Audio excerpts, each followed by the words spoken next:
बताइए हमें। नाबालिग गौ रक्षकों ने किया चक्का जाम। 200-250 व्यूज से किसी परिवर्तन की उम्मीद तो मुझे है नहीं, और ना ही आप यह वीडियो पूरा देखेंगे।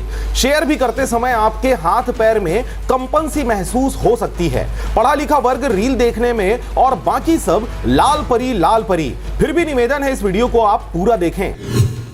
नमस्कार, मैं हूं पुखराज सिंह और आप देख रहे हैं आरजे रमझाझर न्यूज छत्तीसगढ़। जब दरुओं के हाथ में राज्य की सत्ता आ जाए और दारू के पैसे से ही सरकार चलाई जाए, तो आप सोच सकते हैं दारू के पैसे का असर। स्कूलों को बंद कर दारू भट्टियों को हर गांव मोहल्ले और घर घर तक पहुंचाकर शिक्षा नगण्य कर भविष्य के मतदाताओं को लंबे अरसे के लिए पंगु और मानसिक दिव्यांग बनाने का खेला कैसे खेल रही है सरकार। जी हां, आपको बताएं कि सत्ता के नशे में चूर, बिना शिक्षा, न कोई नियम न कोई कानून, मतलब जिसकी लाठी उसकी भैंस। चाहो सड़कें जाम करो, रैली निकाले, धरना या फिर प्रदर्शन करो, नतीजा भले ही कुछ हासिल ना हो, परंतु उनके हौसले जय श्री राम के नारे से बुलंदियां प्राप्त करती है और दिल को आत्मिक शांति की अनुभूति भी दिलाती है।